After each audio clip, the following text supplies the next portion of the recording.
màอยู่ទៅសងអត់ខ្វល់ខ្វាយឬក៏យើងចង់ខ្លាចទៅជាទីបន្ទាល់របស់ព្រះដើម្បីឲ្យគេបានដោះរួចដូចយើងដែរអញ្ចឹងយើងនឹងសិក្សាជាមួយគ្នាទាំងអស់គ្នាហើយមុននឹងយើងចាប់ផ្ដើមយើងសម្រួមចិត្ត focus ហើយនឹងអធិដ្ឋានជាមួយគ្នាទៅវិញទៅមកមានបងប្អូនណាចង់សនំពោទេក្រៅពីស្រីនាថអូខេចាំចាប់ផ្ដើមដៃបោះរ៉េមគាត់ចង់ធ្វើការគាត់ត្រូវការងារអញ្ចឹងអូខេបងចាស់ព្រះយេស៊ូវគុណសូមអរគុណទ្រង់ដែលទ្រង់បានបើកឱកាសនិងពេលវេលាឲ្យកូនម្នាក់បានចូលមកសិក្សាព្រះបន្ទូលដ៏រស់របស់ទ្រង់ព្រះអង្គហើយសូមឲ្យព្រះបន្ទូលដ៏រស់នេះសន្តិដ្ឋនៅក្នុងដួងចិត្តកូនម្នាក់ដើម្បីឲ្យកូនស្ដាប់ហើយកុំឲ្យយកទៅកវត្តចោលឬក៏ទុកនៅឆ្ងាយពីយើងសោះឡើយឲ្យកូនមកស្ដាប់ហើយយកទៅអនុវត្តនៅក្នុងជីវិតប្រចាំថ្ងៃរបស់យើងខ្ញុំម្នាក់បងចាស់ហើយនៅក្នុងលោកីយ៍នេះយើងដឹងថាមានទុកកង្វល់ច្រើនមានការខ្វាយខ្វល់ច្រើនមានការរវល់រកស៊ីច្រើនប៉ុន្តែកុំឲ្យយើងម្នាក់ភ្លេចនៅព្រះគុណរបស់ព្រះអង្គឡើយគុណសូមអរគុណទ្រង់ដែលទ្រង់ត្រាស់ហៅយើងខ្ញុំម្នាក់ឲ្យចូលមកវិញដើម្បីសិក្សាព្រះបន្ទូលរបស់ទ្រង់ដើម្បីឲ្យកូនម្នាក់បានជ្រាបជ្រាបនៅក្នុងដួងចិត្តព្រះអង្គឲ្យការសិក្សាព្រះបន្ទូលរបស់ទ្រង់ការស្រឡាញ់ការដឹងគុណទ្រង់មានជំនឿទៅលើទ្រង់មិនមែនគ្រាន់តែជឿហើយទុកចោលនោះទេព្រះអង្គហើយយើងត្រូវតែស្ដាប់នៅព្រះបន្ទូលរបស់ទ្រង់ជារៀងរាល់ថ្ងៃដើម្បីឲ្យកូនម្នាក់បានមាំទាំឈរមាំនៅក្នុងព្រះអង្គនៅពេលដែលយើងមានទុក្ខព្រួយឬក៏មានអ្វីកើតឡើងនៅក្នុងជីវិតព្រះអង្គហើយនៅពេលនេះសូមព្រះវិញ្ញាណបរិសុទ្ធរបស់ទ្រង់គង់សន្តិដ្ឋនៅក្នុងកូនម្នាក់ឲ្យកូនម្នាក់បានបើកចិត្តជំហរទទួលយកនៅអ្វីដែលព្រះអង្គចង់បង្ហាត់បង្រៀនយើងនៅថ្ងៃនេះព្រះអង្គឲ្យបើមានបងប្អូនណាខ្វះខាតថវិកាសូមព្រះអង្គបានផ្គត់ផ្គង់ឲ្យមានបរិបូរណ៍ហូរហៀហើយបើបងប្អូនណាមានសុខភាពដែលត្រូវការDoctor មកពីឋានសួគ៌សូមព្រះជាម្ចាស់បានប៉ះពាល់តាំងពីចុងសក់រហូតដល់ចុងជើងសូមឲ្យកូនម្នាក់បាន clear up មានសុខភាពល្អបរិបូរណ៍សេរីរុងរឿងមកពីព្រះអង្គព្រះម្ចាស់ឲ្យបងប្អូនយើងម្នាក់មានបញ្ហាសូមព្រះអង្គបានបញ្ជៀសបញ្ហានោះហើយឲ្យคล้ายទៅជាការល្អមកវិញជាពិសេសកូនអធិដ្ឋានដល់ស្រីនាថព្រះអង្គហើយដែលថ្ងៃនេះគេមកជួបសូមព្រះអង្គបានដាក់នៅក្នុងចិត្តគេឲ្យគេមានការយោគយល់ហើយឲ្យគេមានការ understanding ដល់ស្រីនាថនិងកូនព្រះអង្គឲ្យកូនដឹងថាជាមនុស្សមិនអាចធ្វើអ្វីបានប៉ុន្តែនៅក្នុងព្រះអង្គនឹងសម្រួលផ្លូវនោះឲ្យបានល្អជាងអ្វីដែលកូនគិតទៅទៀតដូច្នេះកូនអធិដ្ឋានទាមទារសូមឲ្យព្រះអង្គបានថែរក្សាការពារក្រុមគ្រួសារស្រីនាថពីព្រោះស្រីនាថចង់បានអ្វីដែលព្រះអង្គសពប្រហាតីឲ្យនាងធ្វើដូច្នេះសូមព្រះអង្គថែរក្សាការពារកូននៅក្នុងព្រះហស្ថព្រះអង្គម្ចាស់ដើម្បីឲ្យស្រីនាថមាន confidence ថាព្រះអង្គនឹងថែរក្សាក្រុមគ្រួសារស្រីនាថព្រះអង្គឲ្យសូមទ្រង់ជួយឲ្យកូនស្រីនាថបានស្ដាប់បង្គាប់តាមព្រះអង្គហើយសូមព្រះអង្គបានput ស្រីនាថ in charge ឲ្យស្រីនាថបាន training កូនឲ្យខ្លាយទៅជាមនុស្សដែលគប់ប្រតិព្រះអង្គព្រះអង្គហើយកូនអធិដ្ឋានដល់បងប្អូនយើងខ្ញុំដែលកំពុងត្រូវការងារសូមព្រះអង្គបានថែរក្សាបានជួយគេទំនុកបំរុងគេឲ្យគេមានការងារដើម្បីមានប្រកាសខ្លះសម្រាប់ក្រុមគ្រួសាររបស់គេគុណសូមអរគុណទ្រង់សូមទ្រង់ថែរក្សាការពារថ្នាក់រៀនរបស់យើងខ្ញុំអ្វីដែលមិនមែនមកពីទ្រង់សូមព្រះអង្គបានចងវាចេញអ្វីដែលជា obstacle ដែលមិនឲ្យយើងបានមករៀនសូមព្រះអង្គបានញែកចេញគុណសូមអរគុណទ្រង់គុណសូមប្រគល់វិនាទីនេះជូនទ្រង់ដែលនៅព្រះនាមព្រះអង្គម្ចាស់ព្រះយេស៊ូវគ្រីស្ទអាមែនអាមែនអរគុណអ្នកគ្រូ You're welcome ចា៎ អរគុណព្រះអង្គចាថ្ងៃនេះយើងទាំងអស់គ្នានឹងរៀនអំពីបេះដូងព្រះយេស៊ូវរដូវកាលទី2ហើយនេះគឺជាមេរៀនទី27យើងមានមេរៀនទី28ហើយយើងចប់នៅរដូវកាលទី2ហើយដូច្នេះកុំឲ្យភ្លេចមួយទៀតនៅlesson ទី28ហ្នឹងគឺយើងបញ្ចប់រដូវកាលទី2អញ្ចឹងកុំឲ្យយើងម្នាក់នឹងរវល់ខ្លាំងពេកអញ្ចឹងចូលមករៀនទាំងអស់គ្នានៅមកមេរៀនទៀតចាអញ្ចឹងថ្ងៃនេះគឺជាភាគទី27តើយើងអាចក្លាយជាស្មោះបន្ទាល់របស់ព្រះដោយរបៀបណាគ្រីស្ទៀនគ្រប់រូបគឺជួនកាលយើងមើលអត់ដល់ទេយើងគ្រាន់តែគិតថាខ្ញុំជឿព្រះហើយខ្ញុំមិនបាច់ទៅ Bible study ខ្ញុំមិនបាច់ទៅខ្ញុំទៅតែ church ប៉ុណ្ណឹងបានហើយប៉ុន្តែជំនឿនោះគឺអត់គ្រប់គ្រាន់ទេបងប្អូនអញ្ចឹងយើងត្រូវប្រកបគ្នាយើងត្រូវសិក្សាព្រះបន្ទូលជាមួយគ្នាយើងត្រូវអធិដ្ឋានចាំយាមជាមួយគ្នាបានធ្វើឲ្យយើងមាន foundation ធ្វើឲ្យមានជំនឿរបស់យើងមានជំនឿខ្ជាប់ខ្ជួននៅក្នុងព្រះអង្គចាអញ្ចឹងកុំឲ្យ isolate ខ្លួនឯងហើយគ្រាន់តែទៅជើចប៉ុណ្ណោះគឺអត់គ្រប់ទេចាយើងដឹងហើយថាមនុស្សទាំងអស់គ្នាស្រឡាញ់ព្រះអង្គហើយបើយើងស្រឡាញ់ព្រះបើយើងស្រឡាញ់មនុស្សជុំវិញយើងបើយើងស្រឡាញ់កូនស្រឡាញ់ប្តីយើងក៏ចង់ឲ្យគេមកស្គាល់ព្រះដែលជាទីស្រឡាញ់របស់យើងដែរអញ្ចឹងពេលយើងស្រឡាញ់ព្រះយើងចង់ធ្វើជាទីបន្ទាល់សម្រាប់ព្រះអង្គហើយវាមិនមែនគ្រាន់តែជាការនិយាយរបស់យើងទេប៉ុន្តែវាធ្វើឲ្យយើងនិយាយប្រាប់ទៅអ្នកផ្សេងទៀតនៅជុំវិញយើងនឹងដោយច្បាស់លាស់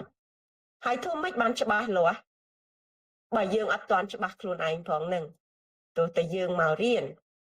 អញ្ចឹងយើងស្ដាប់ព្រះបន្ទូលព្រះអង្គយើងអានព្រះបន្ទូលព្រះអង្គយើងអធិដ្ឋានចាំយាមយើងមិនមែនគ្រាន់តែជឿព្រះហើយ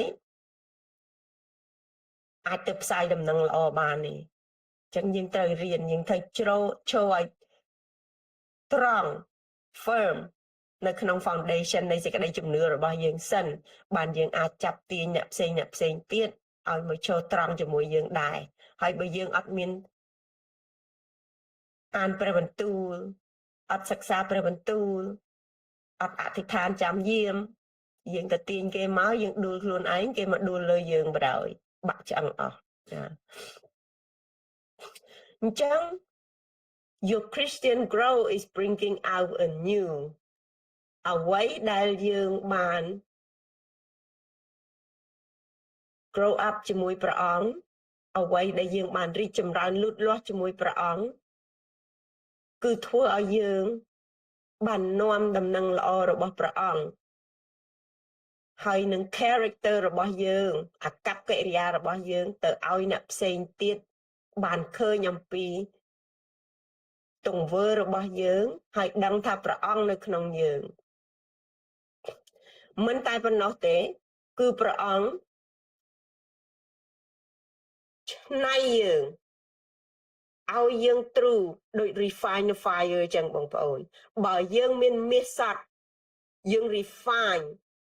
ឲ្យคล้ายទៅជាមាសសត្វចាអញ្ចឹងព្រះអង្គបាននាំយើងម្នាក់ឲ្យដើរទៅក្នុងភ្លើងហើយបញ្ឆេះអស់ទាំងអ្វីដែលមិនមែនមកពីព្រះអង្គដកចេញនៅរាល់អំពើបាបការខឹងសម្បារការឈ្នានីសការចំណែនអស់ទាំងនោះហើយដែលព្រះអង្គ refine យើងជួនកាលព្រះអង្គឲ្យយើង go through a lot of problem ដើម្បី refine យើងឲ្យយើងคล้ายទៅជាមាសសត្វឲ្យយើងคล้ายទៅជាគ្រីស្ទបរិសុទ្ធដែលរស់ដោយសេចក្តីសុចរិតហើយព្រះអង្គបានធ្វើឲ្យយើងคล้ายទៅជាអ្វីមួយដែលមាន quality បងប្អូនដឹងថាហេតុអីបានមាន Oppo ហេតុអីបានមាន Apple brand ទេមកពី Apple brand វាមាន quality ដូច្នេះហើយក្នុងព្រះអង្គក៏ដូចគ្នា made in Christ have quality អញ្ចឹងព្រះអង្គចង់ឲ្យអាកប្បកិរិយាលក្ខណៈសម្បត្តិរបស់យើងមាន quality នៅក្នុងព្រះអង្គចឹងហើយបានជាព្រះអង្គឲ្យយើង refine ជីវិតគ្រីស្ទានម្នាក់ព្រះអង្គនឹង refine យើងឲ្យคล้ายទៅជាមាសសុទ្ធមិនមែនគ្រាន់តែមាស excuse me លាយផ្លាក់លាយទឹកលាយប្រាក់កាលណាយើងដាក់មាសហើយនឹងប្រាក់លាយគ្នាវាទៅជារមាស់អញ្ចឹងជាមួយព្រះក៏ដូចគ្នាពេលព្រះអង្គ refine យើងឲ្យយើងคล้ายទៅជាមាសសុទ្ធ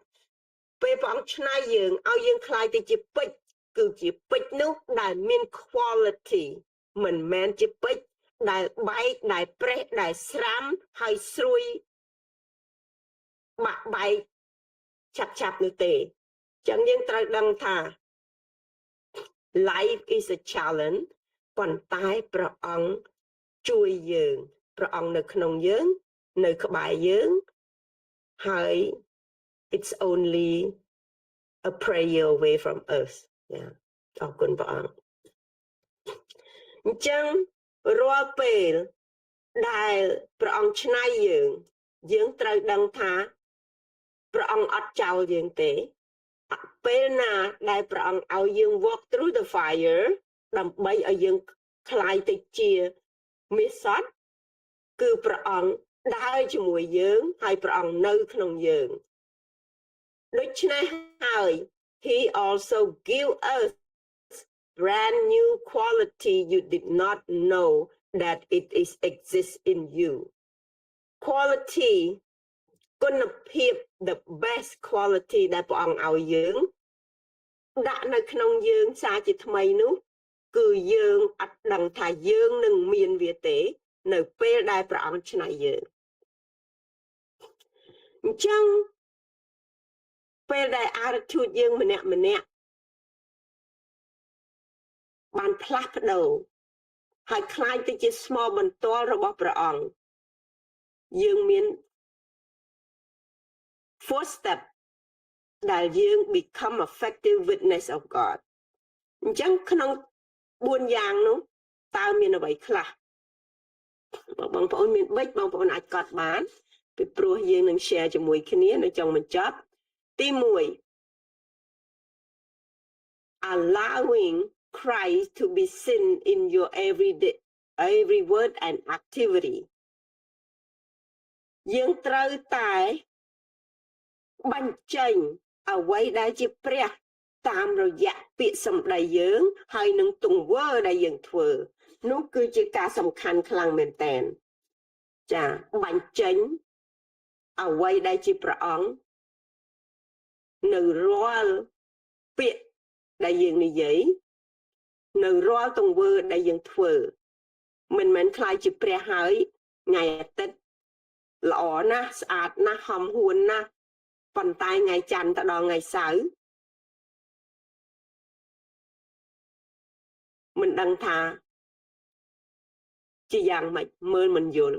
ជេរបចោជេរបតិចហាមាត់គេហៅអីហាមាត់មានរឿងបើកភ្នែកបើកមាត់ណាចាអញ្ចឹងហើយទី1ហ្នឹងគឺសំខាន់ណាស់បងប្អូន show what you have in Christ ដោយសារទង្វើហើយនឹងពាក្យសម្ដីរបស់យើងហើយទី2នោះគឺ receive Christian baptism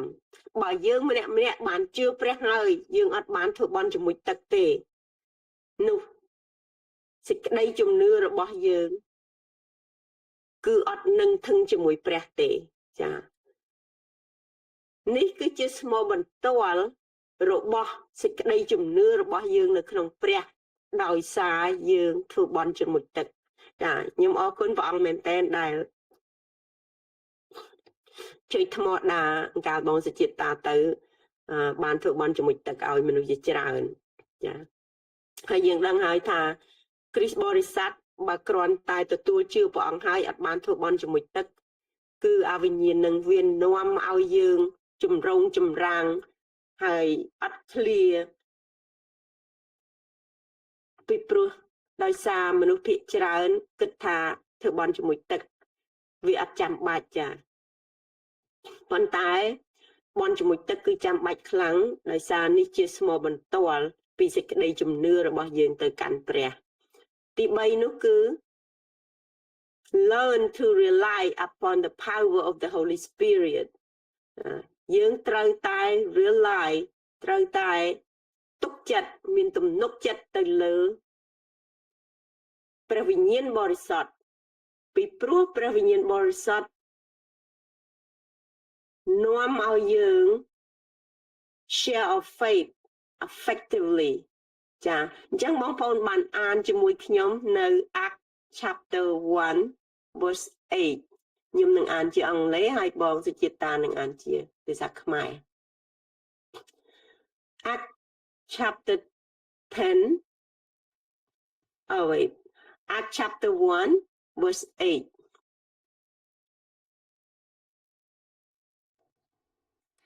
But what does it say? The word is near you, is your mouth and your heart. That is the word of faith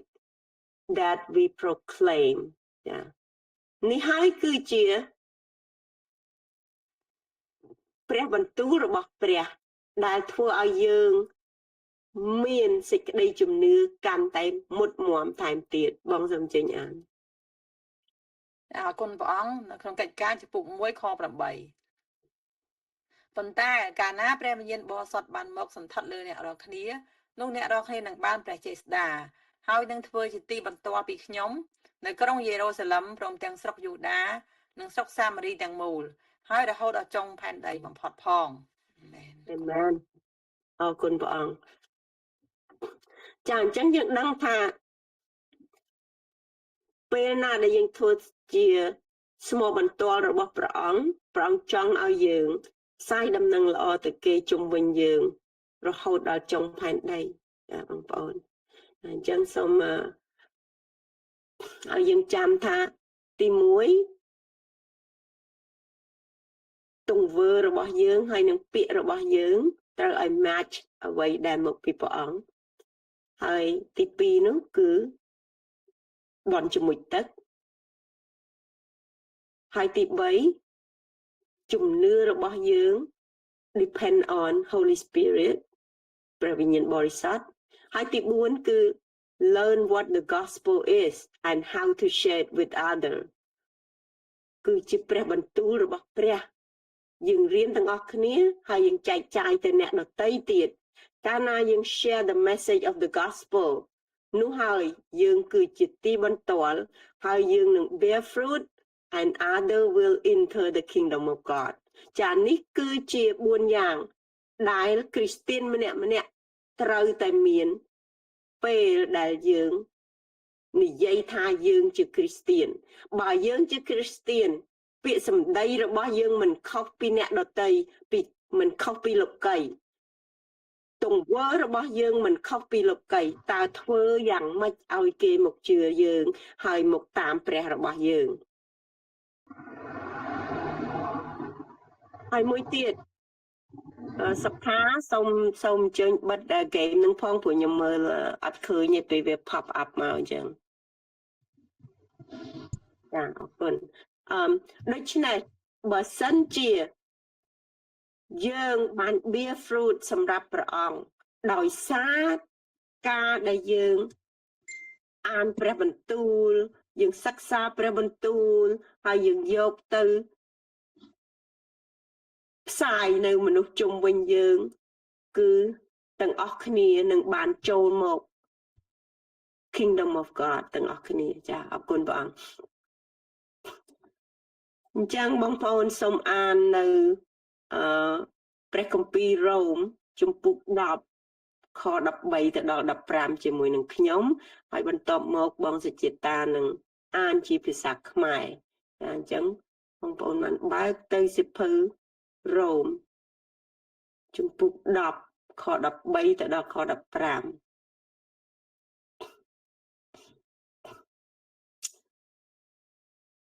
15For everyone who call on the name of the Lord will be saved.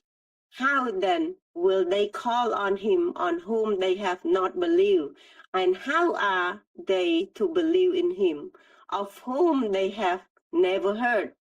And how are they to hear without someone preaching? And how are they to preach unless they are sent? As it is written, how beautiful are the feet of those who preach the good news. អរគុណព្រះអង្គសូមជ័យមកជាតា នៅក្នុងរ៉ូមចំពុក10ខ13ដល់15ហើយគ្រប់គ្នាគឺអស់អ្នកណាដែលអំពាវនាវដល់ព្រះនាមព្រះអង្គម្ចាស់នោះនឹងបានសង្គ្រោះដូច្នេះបើគេមិនជឿធ្វើដូចម្ដេចឲ្យគេអំពាវនាវដល់ព្រះបានហើយបើគេមិនឮនិយាយនោះធ្វើដូចម្ដេចឲ្យគេជឿដល់ព្រះបានហើយធ្វើដូចម្ដេចឲ្យគេឮនិយាយបានបើគ្មានអ្នកណាប្រាប់សោះមួយទៀតធ្វើដូចម្ដេចឲ្យមានអ្នកណាប្រាប់បានលើកតែមានអ្នកណាចាត់ឲ្យគេទៅដូចជាមានសេចក្តីចែងទុកមកថាជើងនៃពួកអ្នកដែលប្រកាសដំណឹងល្អពីសេចក្តីសុខសាន្តហើយថ្លែងប្រាប់ពីសេចក្តីដែលបណ្ដាឲ្យចិត្តរីករាយនោះល្អរពៃយ៉ាងណាណអាមែនអរគុណព្រះអង្គ Amen សេចក្តីសុខសាន្តធ្វើឲ្យចិត្តយើងរីករាយអញ្ចឹងអ្នកណាដែលស្រឡាញ់ព្រះអង្គអ្នកណាដែល share of the gospel ព្រះអង្គនឹងប្រទានពរឲ្យមានសេចក្តីសុខសាន្តហើយឲ្យចិត្តគេត្រេកអរសប្បាយរីករាយមានអំណរជារៀងរាល់ថ្ងៃអញ្ចឹងហើយបានជាគ្រីស្ទានម្នាក់គេ willing to ចែកចាយព្រះបន្ទូលរបស់ព្រះពីព្រោះជីវិតគេចង់បានសេចក្តីសុខសាន្តអញ្ចឹងសេចក្តីសុខសាន្តខ្ញុំនឹងសួរបងប្អូននៅចុងបញ្ចប់ថាសេចក្តីសុខសាន្តបានមកពីអ្វីអញ្ចឹងសូមឲ្យចាំនៅពេលដែលយើងរៀននេះថាសេចក្តីសុខសាន្តបានមកអំពីការដែលយើងបម្រើព្រះការដែលយើងចែកចាយព្រះបន្ទូលព្រះការដែលយើងធ្វើអំពើល្អ activity ទង្វើទៅឲ្យអ្នកដទៃទៀតឃើញអំពីព្រះអង្គម្ចាស់នៃយើងចា៎អរគុណព្រះអង្គអញ្ចឹងយើងដឹងថាហេតុអីបានជាព្រះអង្គចង់ឲ្យយើង share the good news to other people ហើយហេតុអ្វីតើវាមានប្រភពមកពីណាដើម្បីឲ្យយើងដឹងថា what is one way to let your light shine for Christ ចឹងសូមបងប្អូនបានអាននឹងជាមួយខ្ញុំនៅ Matthew chapter 5:16 ចា Matthew 5 verse 16 បងប្អូនមានសភៅបងប្អូនមាន telephone អាចបើកបានចាអញ្ចឹង Matthew 5:16 In the same way let your light shine before others so that they may see your good work and give glory to your Father who is in heaven បងជើសូមជើ ចាអរគុណព្រះអង្គបងប្អូនប្រទៀងនៅក្នុងម៉ាថាយចំពុក5ខ16ដូច្នេះចូលឲ្យពលឺអ្នករាល់គ្នាបានភ្លឺនៅមុខមនុស្សលោកយ៉ាងនោះដែរដើម្បីឲ្យគេបានឃើញការល្អដែលអ្នករាល់គ្នាប្រព្រឹត្តរួចសរសើររំកើងដល់ព្រះវរបិតានៃអ្នករាល់គ្នាដែលគង់នៅឋានសួគ៌អាមែនអរគុណព្រះ Amen ព្រះអង្គគឺជាប្រភពនៃពន្លឺហើយព្រះអង្គគឺជាជីវិតអញ្ចឹងបើយើងជឿព្រះអង្គពន្លឺរបស់ព្រះអង្គនៅក្នុងយើងអញ្ចឹងពេលដែលយើង shine before other ពេលដែលយើងបញ្ចេញពន្លឺនឹងទៅអ្នកដទៃទៀតអ្នកដទៃនឹងឃើញអ្វីល្អល្អនៅក្នុងយើងហើយគេនឹងមកទទួលសេរីល្អ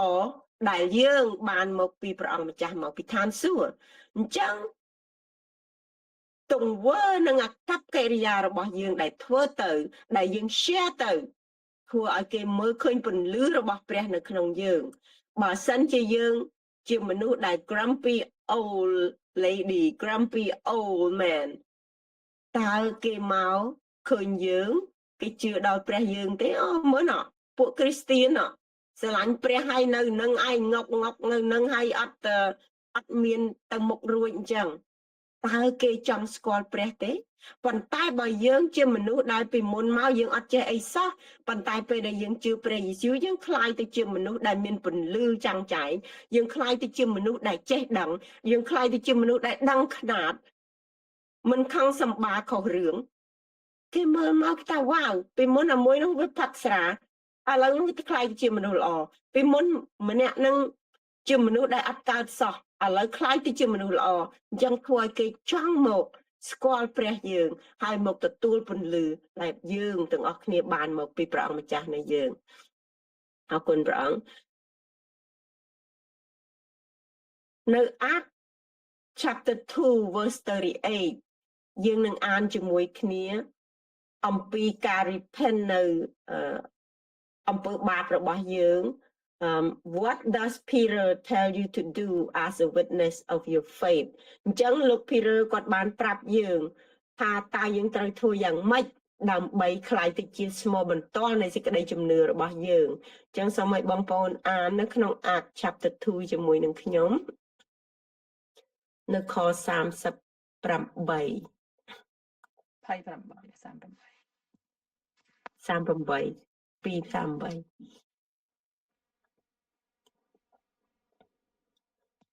And Peter said to them, repent and be baptized, every one of you, in the name of Jesus Christ, for the forgiveness of your sin, and you will receive the gift of the Holy Spirit. អញ្ចឹងបងប្អូនណាដែលជឿព្រះហើយអត់ទាន់បាន baptize គឺ Holy Spirit អត់នៅក្នុងគេទេគឺ Holy Spirit អត់អាចផ្ដល់ gift ឲ្យគេបានទេអញ្ចឹងយើងមានព្រះអង្គប្រាប់យើងថាយើងមាន 9 gift យើងអាចខ្លាយជា prophet prophetess ហើយនឹងខ្លាយទៅជាអ្នកបង្រៀនឬក៏អ្នកអធិប្បាយឬក៏ច្រើនយ៉ាងពេលដែលយើងធ្វើបន់ជាមួយទឹកគឺព្រះវិញ្ញាណបរិសុទ្ធ in you upon you ចាអញ្ចឹងហើយបានជាការសំខាន់មែនតើដែលយើងត្រូវតែធ្វើបន់ជាមួយទឹកចាអរគុណព្រះអង្គអញ្ចឹងសូមបងអញ្ជើញអានបងប្អូនស្ទៀងនៅក្នុងកិច្ចការចំពោះ2ខ38ពេលត្រូវឆ្លើយតបថាចូលឲ្យអ្នករាល់គ្នាប្រែចិត្តចុះហើយទទួលបន់ជាមួយទឹកទាំងអស់គ្នាដោយនៅព្រះនាមព្រះយេស៊ូវគ្រីស្ទប្រយោជន៍ឲ្យបានរួចពីបាបនោះអ្នករាល់គ្នានឹងទទួលអំណោយទានជាព្រះវិញ្ញាណបរិសុទ្ធអរគុណព្រះអង្គអាមែនចាអំណោយទានព្រះវិញ្ញាណបរិសុទ្ធនឹងគង់នៅក្នុងយើងព្រះអង្គតម្រែតម្រង់យើងហើយព្រះអង្គនឹងធ្វើឲ្យយើងដឹងខ្នាតហើយព្រះអង្គប្រទានយោបល់ហើយនឹងប្រាជ្ញាឲ្យយើងចាដូច្នេះហើយសំខាន់បំផុតដែលគ្រីស្ទានត្រូវតែធ្វើបន់ជាមួយទឹកចាអរគុណចឹងសូមបងប្អូនបានអានជាមួយខ្ញុំនៅអាក់ដដែលជំពូក20ខ24អរគុណព្រះអង្គចាហើយជំពូក20ខ24នេះគឺនិយាយអំពីសេចក្តីបន្ទាល់ដែលផលជាស្មោបន្ទាល់សម្រាប់ព្រះអង្គម្ចាស់នៃយើងចាចឹងអាន24ជាមួយនឹងខ្ញុំ But I do not account my life of any value, nor as precious to myself, is only I may finish my course and the ministry that I receive from the Lord Jesus to testify to the gospel of the grace of God. អរគុណព្រះអង្គបងសូមជឿយ៉ាងកិច្ចការចំពោះ20ខ24ប៉ុន្តែនោះមិនអំពលអ្វីដល់ខ្ញុំទេខ្ញុំក៏មិនរាប់ជីវិតនេះទុកជារបស់វិសេសដល់ខ្ញុំដែរឲ្យតែខ្ញុំបានបង្ហើយការរត់ប្រណាំងរបស់ខ្ញុំដោយអំណរចុះព្រមទាំងការងារដែលខ្ញុំបានទទួលអំពីព្រះអង្គម្ចាស់យេស៊ូវគឺឲ្យខ្ញុំបានធ្វើបន្ទាល់សពគ្រប់ពីដំណឹងល្អនៃព្រះគុណព្រះវិញអាមែនអាមែនអញ្ចឹងលោកផលសាវកពលគាត់ថាជីវិតគាត់រាប់ជាការសាបង់ឥតប្រយោជន៍ប៉ុន្តែអ្វីដែលសំខាន់នោះគឺជាស្មោលបន្ទាល់គាត់រត់ប្រណាំងជាមួយនឹងសេចក្តីជំនឿរបស់គាត់ហើយរត់ប្រណាំងជាមួយនឹងអ្វីដែលគាត់ត្រូវចែកចាយដែលជាស្មោលបន្ទាល់របស់គាត់សម្រាប់មនុស្សនៅលើផែនដីចាអញ្ចឹងបើសាវកពលគាត់រត់ប្រណាំងជាមួយនឹងការចែកចាយនៃស្មោលបន្ទាល់របស់គាត់មានន័យថាគាត់អត់គិតពីជីវិតគាត់នៅលើផែនដីហើយបងប្អូនយល់យ៉ាងម៉េចចំពោះព្រះអង្គពេលណាយើងដែលជាមនុស្សយើងអត់គិតពីខ្លួនឯងគិតតែអំពីព្រះគឺព្រះអង្គគិតអំពីយើងជាទី1ព្រះអង្គប្រាប់ថា រត់តាមព្រះអង្គយើងបាត់បង់ខ្លួនឯងប៉ុន្តែយើងមានព្រះអញ្ចឹងពេលដែលយើងមានព្រះយើងនឹងមានអ្វីទាំងអស់តាំងពីសេចក្តីសុខសាន្តតាំងពីសុខភាពតាំងពីទ្រព្យសម្បត្តិលើផែនដីអញ្ចឹងគួរឲ្យយើងរត់តាមខ្លួនឯងឬក៏យើងរត់តាមព្រះនឹងហើយដែលគ្រីស្ទានម្នាក់អត់យល់អំពីអ្វីដែលមកពីព្រះអ្វីដែលមកពីព្រះអង្គគឺជាគំនិតមកពីឋានសួគ៌អ្វីដែលមកពីយើងគឺជាគំនិតនៅផែនដីអញ្ចឹងព្រះអង្គប្រាប់យើងថាម៉េចកុំឲ្យរត់តាមអ្វីនៅក្នុងលោកីតែរត់តាមអ្វីនៅក្នុងព្រះអង្គម្ចាស់នោះព្រះអង្គនឹងប្រទានពរឲ្យយើងចឹងតើបងប្អូនរត់តាមអ្វីនៅផែនដីជួនកាលបងប្អូនខ្ញុំ feel guilty ដោយសារការងារដោយសាររវល់ខ្លាំងពេកហើយអត់មានពេលឲ្យព្រះបងប្អូនប្រយ័ត្នឲ្យមែនតើអ្វីដែលព្រះអង្គប្រទានឲ្យហើយរត់ទៅតាមវាច្រើនជាងរត់តាមព្រះយើងនឹងបាត់បង់ព្រះអង្គអាចឲ្យព្រះអង្គក៏អាចដកចេញវិញបានដែរអញ្ចឹងកុំឲ្យភ្លេចពីប្រគុណរបស់ព្រះកុំឲ្យភ្លេចនៅអ្វីដែលព្រះអង្គប្រទានឲ្យហើយទៅចាប់យកអារបស់នឹងច្រើនជាងចាប់យកព្រះជាទី1ការងារបើព្រះអង្គប្រទានឲ្យខ្ញុំបានសុខដុមរមនាជាមួយការងារនឹងហើយខ្ញុំភ្លេចព្រះខ្ញុំភ្លេចឲ្យពេលវេលាទៅព្រះការងារខ្ញុំអត់សុខស្រួលទេបងប្អូនចម្រងចម្រះអញ្ចឹងបើសិនជាព្រះអង្គប្រទានការងារព្រះអង្គប្រទាន business ព្រះអង្គប្រទានប្តីប្រពន្ធព្រះអង្គប្រទានឲ្យយើងមានក្រុមគ្រួសារល្អកុំឲ្យភ្លេចពេលវេលាទៅព្រះហើយព្រះអង្គនឹងប្រទានសេចក្តីសុខសាន្តប្រទាននៅសុខភាពប្រទាននៅអ្វីដែលយើងរត់តាមនេះគឺជាអ្វីដែលខ្ញុំចង់ប្រាប់បងប្អូនហើយនេះគឺជាអ្វីដែល Paul បាន experience នៅក្នុងជីវិតរបស់គាត់ចឹងនៅក្នុង Acts chapter 20 verse 24បងប្អូនអាច explain ហើយពន្យល់ខ្លួនឯងដាក់ជាពាក្យខ្លួនឯងថាតើព្រះអង្គជាទី1ឬក៏ការងារយើងជាទី1ឬក៏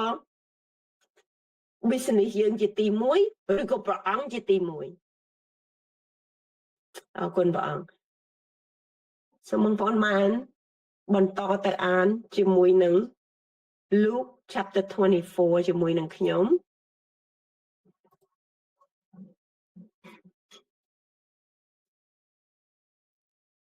ខ48ទៅដល់49 Luke 24 48-49 You are witness of these things and behold I am sending the promise of my Father upon you but stay in the city until you are clothed with power from on high ខ្ញុំចេញបងចិត្តតា បងប្អូនផ្ទៀងនៅក្នុងព្រះគម្ពីរលូកាចំពោះ24ខ48ដល់49អ្នករាល់គ្នាជាស្មោះបន្តពីការទាំងនេះហើយមើលខ្ញុំនឹងឲ្យសេចក្តីសន្យារបស់ព្រះវរបិតាមកសន្ធិដ្ឋលើអ្នករាល់គ្នាចូលអ្នករាល់គ្នានៅតែ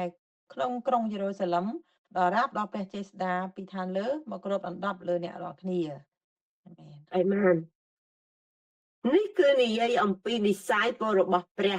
ស្មោះដែលអ្នកដែលជាទីស្មោះបន្ទាល់របស់ព្រះតើយើងនឹងដើរចេញទៅផ្សាយដំណឹងល្អរបស់ព្រះអង្គទេពេលដែលយើងអត់បានរៀនព្រះបន្ទូលព្រះអង្គពេលដែលយើងអត់មាន power មកពីព្រះអង្គពេលដែលយើងខ្លួនឯងកំពុងខ្សោយពេលដែលខ្លួនឯងកំពុងតែជ្រាយដោយបបរតើយើងអាចចូលរឹងមាំបានអត់បងប្អូនអត់ទេដូច្នេះបើយើងជាទីបន្ទាល់របស់ព្រះយើងត្រូវតែឈរឲ្យរឹងមាំនៅក្នុងព្រះបន្ទូលព្រះយើងត្រូវតែរៀនឲ្យបានចេះដឹងមិនបានច្រើនក៏បានខ្លះ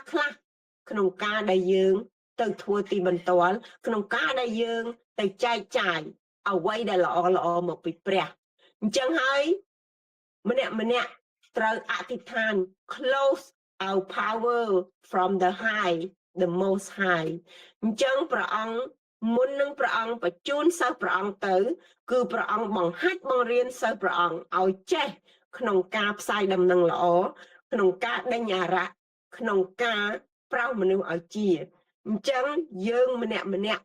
បើសិនជាយើងឆេះដោយសារព្រះវិញ្ញាណបរិសុទ្ធចង់ទៅបម្រើព្រះយើងត្រូវរៀនខ្លួនឯងឲ្យបានដឹងនៅក្នុងព្រះគម្ពីរសិនមិនបានច្រើនក៏បានខ្លះដែរបងប្អូនយើងអត់មានទៅដេញអារៈពេលដែលខ្លួនយើងអត់មាន Holy Spirit នៅក្នុងយើងទេខ្ញុំមានមិត្តភ័ក្តិបងប្អូនទៅដេញអារៈចូលដោយសារអីគាត់អត់ចេះអីទាំងអស់ក៏គ្រាន់តែទៅគេហៅភ្លាមប្រយបងប្អូនដឹងបើយើងអត់ចូលមកមួនជាមួយព្រះទេយើងអត់អាចទៅធ្វើការធំដុំច្រើនថ្វាយព្រះអង្គទេអញ្ចឹងហើយបានជាយើងម្នាក់តោងតែសិក្សាព្រះបន្ទូលព្រះអង្គអធិដ្ឋានចាំយាមអញ្ចឹង 4 step ដែលយើងបានរៀនជាមួយគ្នាហ្នឹងគឺនៅ Act 1:8 ហ្នឹងខ្ញុំចង់ឲ្យបងសុជាតិតាអានម្ដងទៀតនៅ Act 1:8 កិច្ចការ 1:8 ជប់ខ្ញុំអានជាភាសាអង់គ្លេសម្ដងទៀតសិន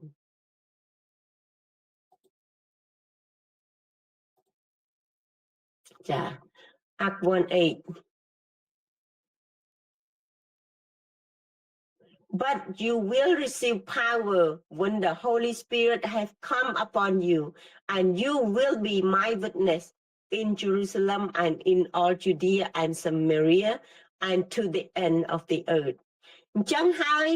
នៅពេលដែលយើងមាន power from ព្រះអង្គយើង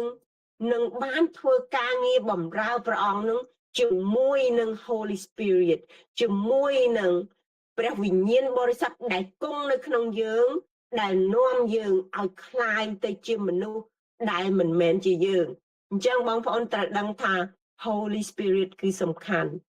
ចឹងហើយបានជា 4 step នេះសំខាន់មែនទែនសម្រាប់គ្រីស្ទានយើងម្នាក់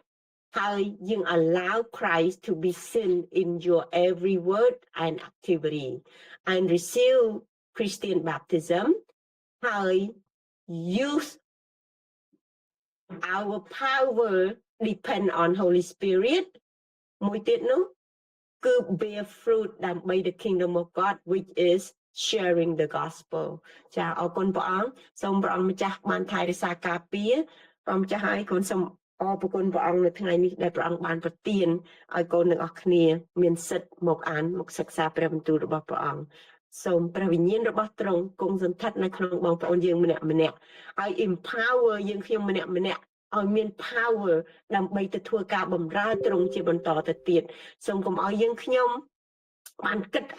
នៅអ្វីពីផែនដីមុននឹងគិតព្រះអង្គសោះឡើយសូមព្រះអង្គគំនុំយើងខ្ញុំទៅធ្លាក់ក្នុងសេចក្តីល្បួងឡើយតែសូមប្រោសឲ្យយើងខ្ញុំបានរួចពីសេចក្តីអាក្រក់វិញគុណសូមអរគុណទ្រង់នៅព្រះនាមព្រះអង្គម្ចាស់ព្រះយេស៊ូវគ្រីស្ទអេមែនអរគុណព្រះអង្គសូមព្រះអង្គប្រទានពរ មែនអរគុណព្រះអង្គទីពរអ្នកលោកកំប្អូន